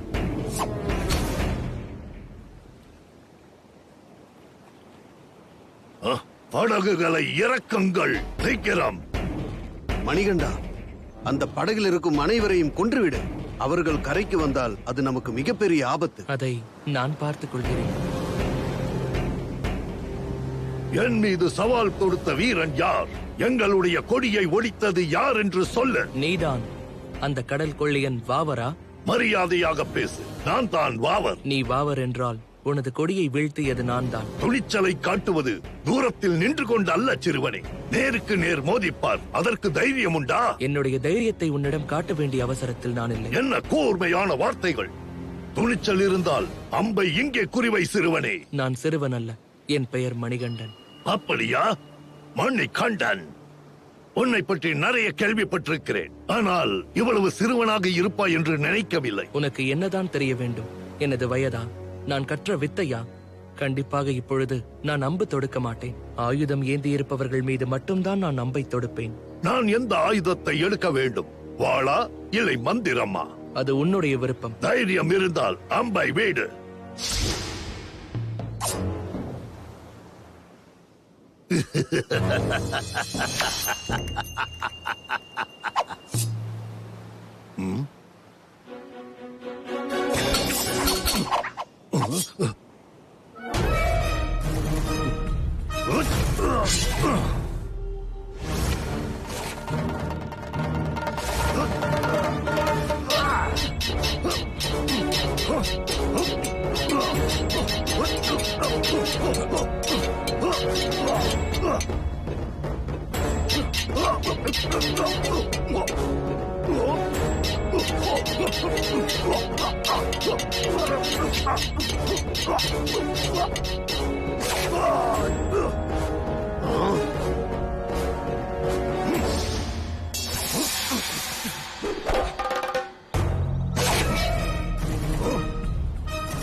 ஐயப்பா, நண்பனே, நான் போகாத இடமே இல்லை. என்னிடம் இல்லாத போர் வித்தையும் இல்லை. ஆனால் உன்னை போல் ஒரு திறமைசாலியை நான் பார்த்ததும் இல்லை.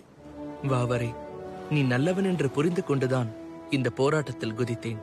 படையுடன் கூட்டு சேராமல் தனியாக வந்ததும் அதற்காகத்தான். புரிகிறது மணிகண்டா, நீ ஒரு தலை சிறந்த மாவீரர். அதை புரிந்து கொண்டதால் தான் என் படைகளை நான் கரைக்கு அழைத்து வரவில்லை. வீரர்களை நான் துன்புறுத்த மாட்டேன். அதுதான் பாபரின் கொள்கை.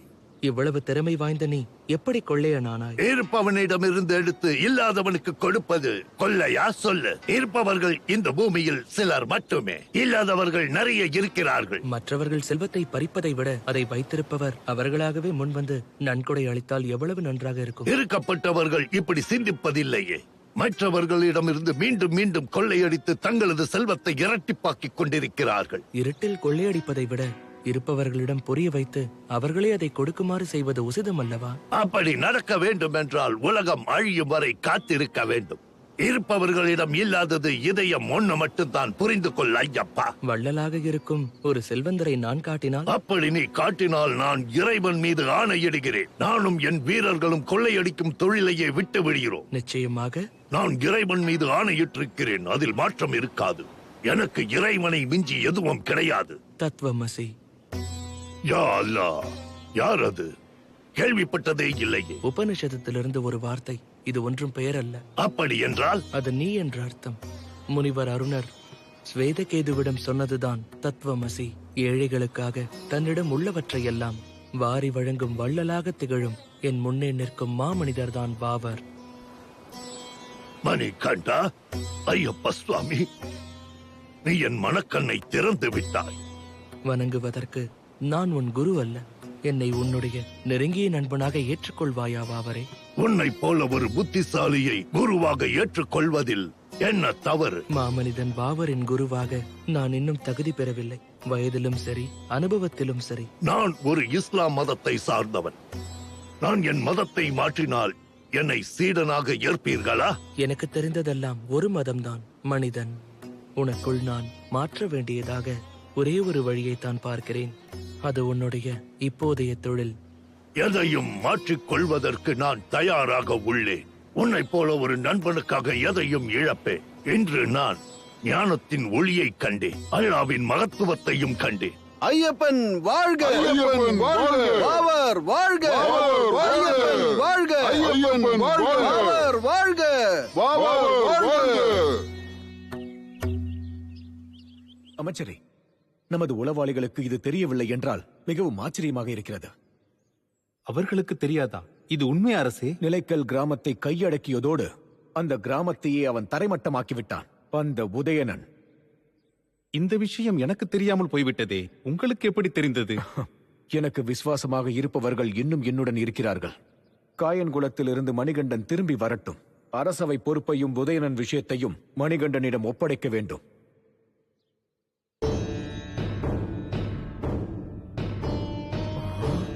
ஆசிர்வதியுங்கள் தந்தையே. அஸ்ஸலாமு அலைக்கும். தந்தையே, இவர் வாவர். அம்பலப்புழாவிலிருந்து காயம்குளம் வரைக்கும், பிறகு அங்கிருந்து மாவேலிக்கரை கடந்து அச்சங்கோயில் ஆற்றங்கரையில் வெட்டியார் வரை மக்களை நடுநடுங்கச் செய்த கொள்ளையன் வாவர். ஆனால் இப்போது என் நெருங்கிய நண்பராக மாறிவிட்டார். எங்கள் அமைச்சரை பற்றி உங்களுக்கு தெரிந்ததுதான். இவரின் கூர்மையான புத்தி உங்களுக்குள் கேள்விகளை எழுப்பும். மணிகண்டா, நான் உன்னிடம் சிலவற்றை கூற வேண்டும். உதயணனை பற்றித்தானே? அது எனக்கு தெரியும். தந்தையே, உங்கள் எண்ணப்படி இந்த ராஜ்யத்தை நான் ஏற்பது பற்றி சிந்திக்க எனக்கு அவகாசம் வேண்டும். கூடிய விரைவில் சிறந்த பதிலை கூற. நிச்சயமாக தந்தையே.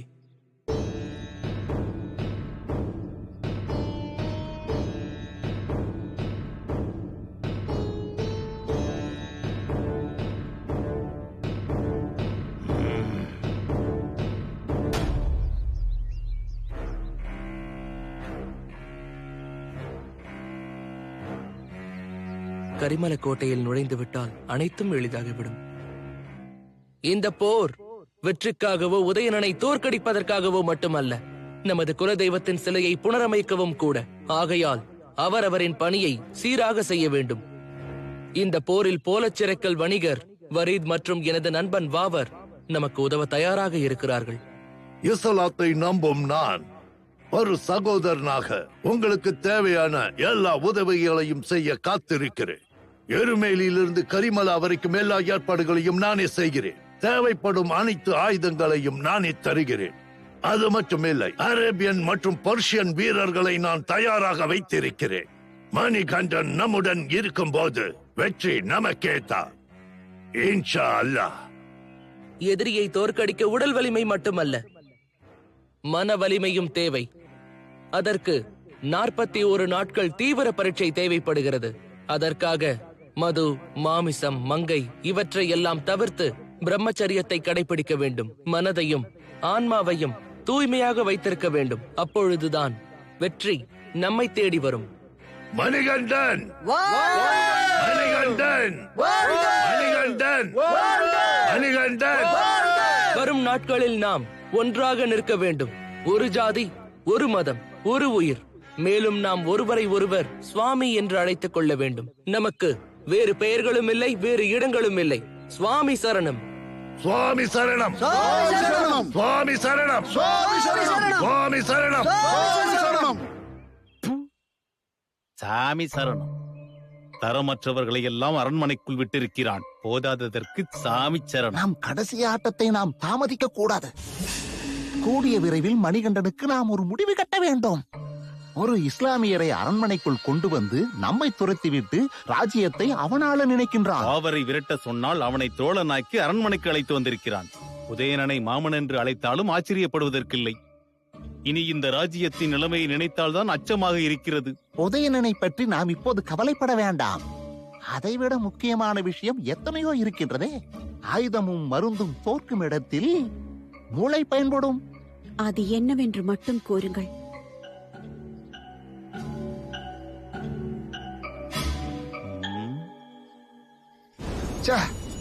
பந்தாளம் படை கடந்த 1 மாதத்திற்கு மேலாக நமக்கு எதிராக யுத்தம் புரிய தயாராவதை நாம் தெரிந்து கொள்ளவில்லை. பந்தாளத்திலும் ராந்தியிலும் ஏட்டுமானூரிலும் நமது ஆட்கள் என்னதான் செய்து கொண்டிருக்கிறார்கள்?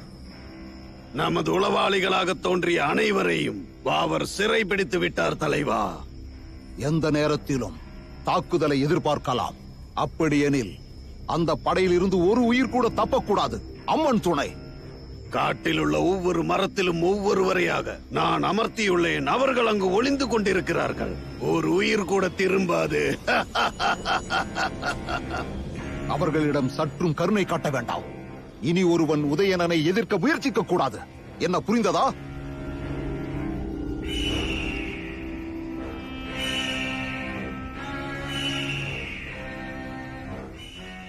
மங்கள சகுனமாக வானத்தில் கிருஷ்ண பருந்து வட்டமிடுகிறது. நமது தூய்மையான இந்த விரதத்தை இறைவன் ஆசிர்வதித்திருக்கிறார். போராளிகளே, தயாராக இருங்கள். உதயணன் தோற்கடிக்கப்பட போகிறான். இனி சண்டையின் உச்சக்கட்ட நாட்கள். 4 பக்கமாக பிரிந்து சென்று போராடி முன்னேறுங்கள்.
உதயனா, அப்பாவிகளை கொள்வதை இதோடு நிறுத்திக்கொள். பந்தளத்தின் சட்டத்திற்கு கட்டுப்பட்டு கீழடங்கி விடு. கொண்டுடாதீங்க இறைவா, என்ன கொண்டுடாதீங்க. சட்டத்திற்கு பணிந்து கொண்டு நான் சரணடைகிறேன்.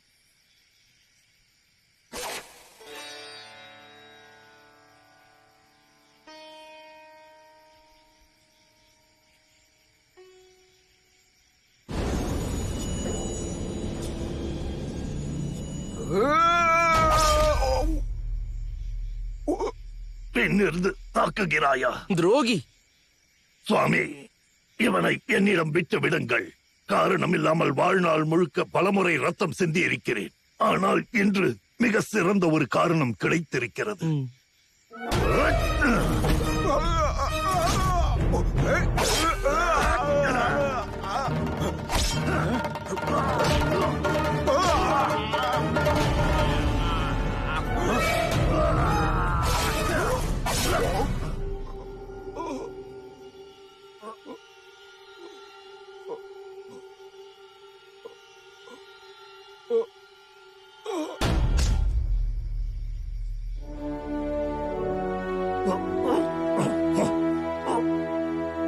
வாவரை, மூலிகைகளால் காயத்திற்கு மருந்து போட்டுக்கொள். ரத்தத்தை தடுத்து நிறுத்த வேண்டும். உனது இந்த வற்றாத அன்பிற்கு நான் என்றும் அடிமையாக இருப்பேன். சுவாமி, சுவாமி, நாங்கள் கரிமலை கோட்டை எரித்து சாம்பலாக்கி விட்டோம். உதயணன் உடலை நெருப்புக்கு இரையாக்குங்கள். இந்த போரில் நாம் வெற்றி பெற்று விட்டோம். நிலைக்கல் கோவிலின் புனரமைப்பிற்கு தேவையானதை செய்யுங்கள்.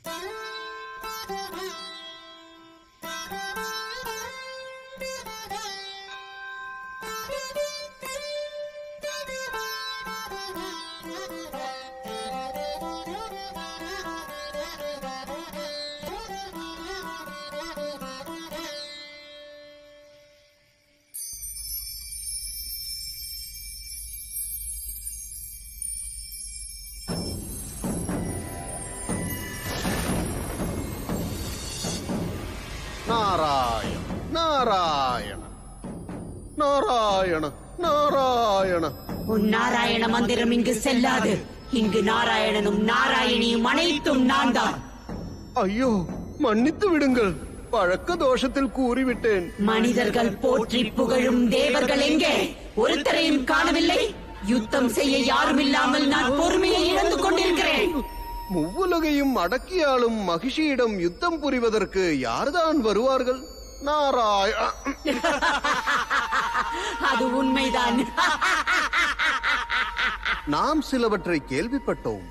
என்னது? தேவர்கள் யுத்தத்திற்கு தயாராகி விட்டார்களா? இல்லை இல்லை, பூவுலகில் ஒருவன் மகிஷியிடம் சவால் விடுவதாக கேள்விப்பட்டேன். அதுவும் மகிஷியின் வலிமையான ஆட்சி அமைந்திருக்கும் சபரிவனத்தில். என்னது?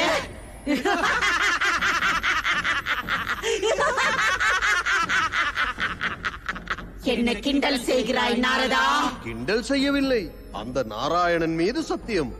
மன்னிக்கணும், மகிஷியின் மீது சத்தியம். அப்படி என்றால் நான் யார் என்று காட்டுகிறேன்.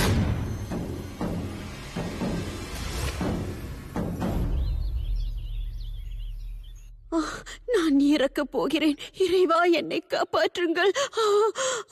என்னை காப்பாற்றுங்கள்.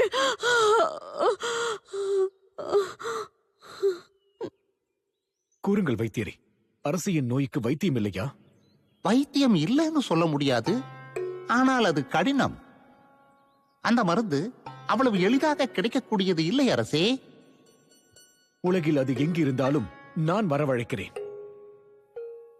பெண் புலியிடம் அப்பொழுதே கறந்த பால் 4 குற்றழியாவது வேண்டும். அதில் சில வேர்களும் மூலிகைகளும் அரைத்து சேர்க்க வேண்டும். அதோடு வியாதி இருந்த இடம் தெரியாமல் போய்விடும். என்னது, புலிப்பால் வேண்டுமா? அப்படி என்ன வைத்தியம் அது? புலியின் பாலா? பயந்து விட்டீர்களா? அதுவும் அப்பொழுதே கறந்தெடுத்த பால். இது நான் இதுவரை கேள்விப்பட்டதில்லை. கேள்விப்படாத வியாதிக்கு கேள்விப்படாத மருந்துதான் கொடுக்க வேண்டும். என்னை தவறாக எண்ண வேண்டாம். இளவரசர் உபனிஷத்துக்களும் வில்வித்தையும் யுத்த நுணுக்கமும் கற்றவர். ஆனால் நான் வைத்தியம் படித்தவன் அரசே. சாஸ்திரத்தை கேலி செய்யாமல் உன் தாய் மீது உனக்கு சிறிதளவும் அன்பிருந்தால் சீக்கிரம் புலிப்பாலை கறந்து கொண்டு வா. நேரம் கடந்து விட்டால் இந்த வைத்தியமும் பலிக்காமல் போய்விடும் அரசே. புலிப்பாலை நான் கொண்டு வருகிறேன் தந்தையே. மணிகண்டா, உன்னுடன் சேனாதிபதியையோ வாவரையோ அழைத்து செல். வேண்டாம், அவர்கள் ஓய்வெடுக்கட்டும். குழுவாக சென்றால் நினைத்ததை முடிப்பது கடினமாகிவிடும். அப்படித்தானே அமைச்சரே? ஆமாம், புலி பயந்து ஓடிவிடும். வைத்தியரே, மற்ற பொருட்களுடன் தயாராக இருங்கள். நான் இதோ வந்து விடுகிறேன்.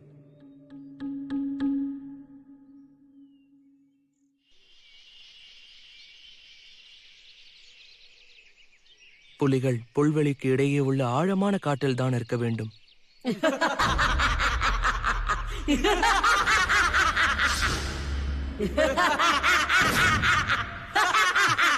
யார் நீ? நீ யார்? எனது பெயர் ஐயப்பன். முட்டாள்! மகிழ்ச்சியை அழிக்க உனக்கு என்ன தைரியம்? துணிவிருந்தால் முன்னால் வந்து பேசு. மாய மந்திரத்தின் பின் ஒளிவது கோழையின் செயலாகும். தேவலோகத்தின் அரசியான மகிழ்ச்சியை கோழை என்று அழைக்க உனக்கு என்ன தைரியம்?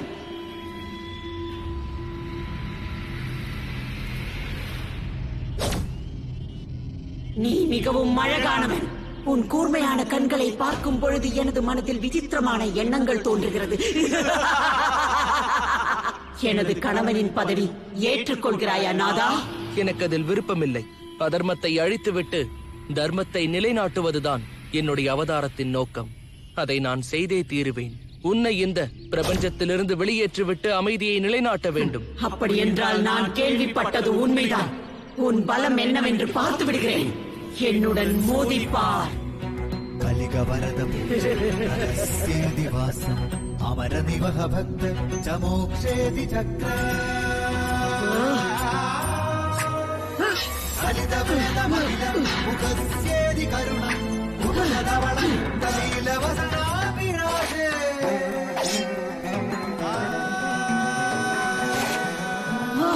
அகிலலோக சரணம் பிரபாதீதி நாதம் அசுரலோக ஹந்து சவித்ரே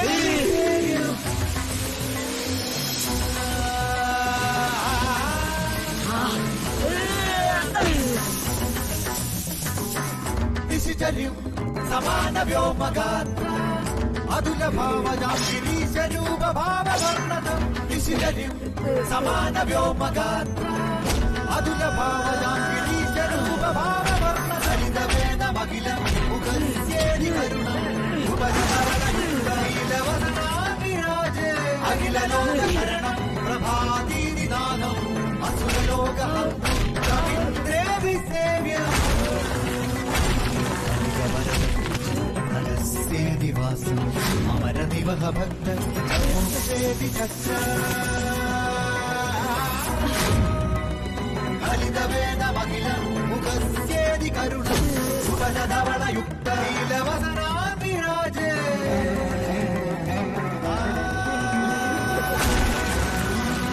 अखिललोकशरणं प्रभातीदिनादम् असुरलोकहन्तु तमिन्द्रे विसेव्यम्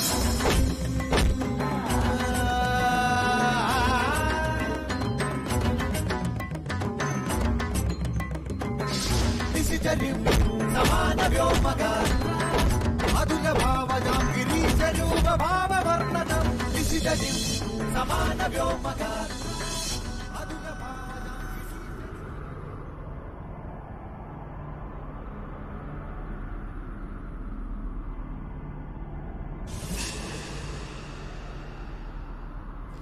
இறைவா, தங்களின் கருணையால் எனக்கு சாப விமோச்சனம் கிடைத்து விட்டது. என்னை தங்கள் ராணியாக ஏற்றுக்கொள்ளுங்கள். நிர்மலா தேவி, நீ எனது பலம்தான். ஆனால் இந்த ஜென்மத்தில் நான் பிரம்மச்சாரியாக இருப்பேன் என்று சபதம் எடுத்திருக்கிறேன். ஆகையால் எனது சகோதரியாக வணங்கப்படும் கடவுளாக எனது இடது பாகத்தில் அமர்ந்து கொள். தங்களின் ஆசைப்படியே.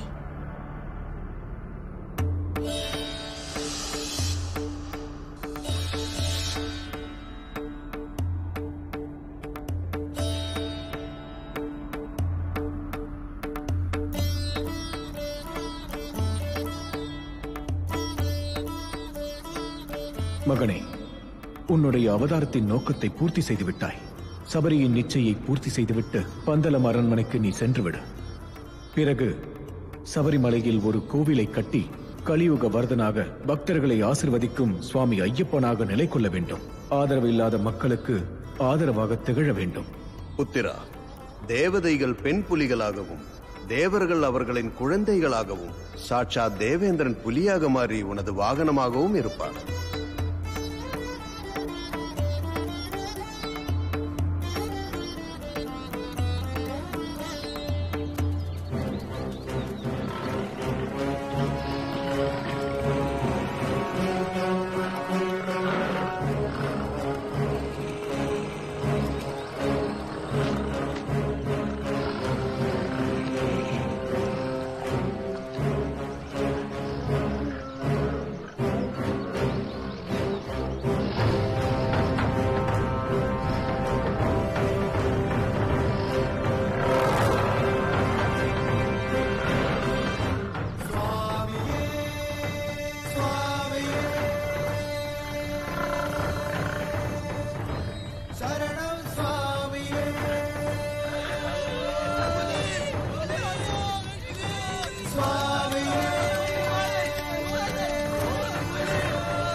இங்கு என்ன நடக்கிறது? ஒன்றும் புரியவில்லையே. நான் என்ன பண்ணுவேன்? சாமியே சரணமையப்பா! சாமியே சரணமையப்பா!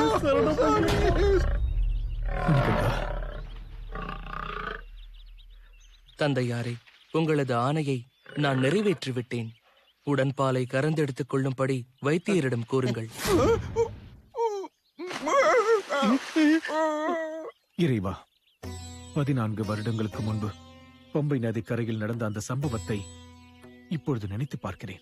தாங்கள் கடவுளின் அவதாரம். தயவு செய்து எங்களை மன்னித்து பந்தளத்தின் அரியணை ஏற்றுக்கொள்ளுங்கள். தாங்கள் காட்டிற்கு சென்ற அந்த இரவே ராணியின் உடல்நல பிரச்சனை தீர்ந்துவிட்டது. அமைச்சரும் வைத்தியரும் செய்த துரோகம் வெளிப்பட்டு விட்டது. இந்த பாவிகளை மன்னித்து அருளுங்கள். தங்கள் தவறை உணர்ந்து விட்டார்கள். இந்த புலிகளை இங்கிருந்து அனுப்பிவிடுங்கள். புலிகளை அனுப்பிவிடலாம். புலி வேஷம் போட்டவர்கள் தண்டிக்கப்படுவார்கள். நடந்தவை அனைத்தும் அந்த கடவுளின் சித்தம். இவர்களுக்கான பதிலும் அந்த கடவுள் கூறுவார். அண்ணா, இறைவா, தங்களுடைய விருப்பம் என்னுடைய கட்டளை. இந்த ராஜ்யமும் அரியணையும் எனது இளைய சகோதரன் ராஜராஜனிடம் ஒப்படைக்குமாறு கேட்டுக்கொள்கிறேன் தந்தையே. எனது அவதாரத்தின் நோக்கம் நிறைவேறிவிட்டது. இங்கிருந்து நான் தொடுக்கும் அம்பு சென்றடையும் இடத்தில் எனக்காக ஒரு கோவிலை கட்ட வேண்டும். கோவில் கட்ட வேண்டுமா? ஆமாம் தந்தையே. பம்பா நதியில் நீராடி என்னை தரிசிக்க வருபவர்கள் எல்லா பாவங்களிலிருந்தும் துக்கங்களிலிருந்தும் மீண்டு மகிழ்ச்சியாக இருப்பார்கள்.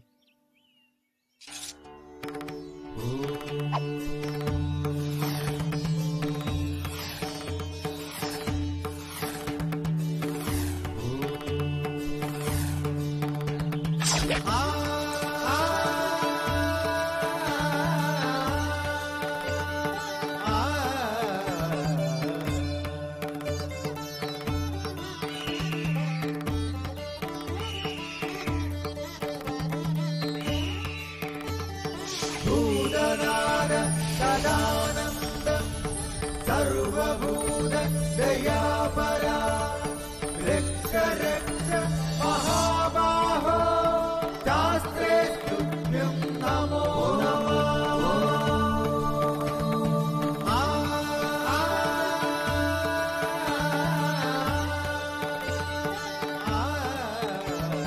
भूतनाद सदानन्द सर्वभूत दयापरा रक्ष रक्ष महाबाहो शास्त्रे तुभ्यं नमो नमः। भूतनाद सदानन्द சுவாமியே சரணமையப்பா. அமைச்சருக்கும் வைத்தியருக்கும் தண்டனை கிடைத்து விட்டது. அவர்களை ஒரு கொடிய நோய் தாக்கியது. பம்பையில் நீராடி சபரிமலையில் இறைவனை தரிசித்த போது செய்த பாவங்களையும் அந்த கொடிய நோயினையும் இறைவன் நீக்கிவிட்டார். காலமும் கடந்து கொண்டே இருந்தது. கலியுக வரதனாகிய ஐயப்பன் சபரிமலையில் பக்தர்களுக்கு ஆசி வழங்கி இன்றும் இறைவனாக நிலை கொண்டுள்ளார். சுவாமியே சரணமையப்பா.